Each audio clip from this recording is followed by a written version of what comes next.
Making breakfast, sandwich and waffles with just one machine. This is the Ibel 3-in-1 bread toast maker and it might replace 3 appliances in your kitchen. Today we are testing if this Ibel 3-in-1 is actually worth it or not.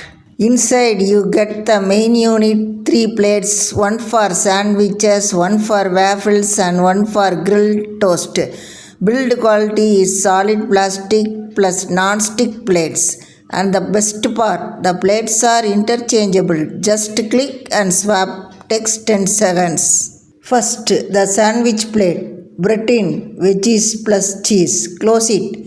And 3 minutes later, perfect golden grill marks. No sticking, no mess. College students, this is your 8 a.m. lifesaver. With this, we save space, it's easy to clean, heats fast, and non-stick actually works. But it is not for big families. Fit only 2 slices at a time, and the cord is a bit short.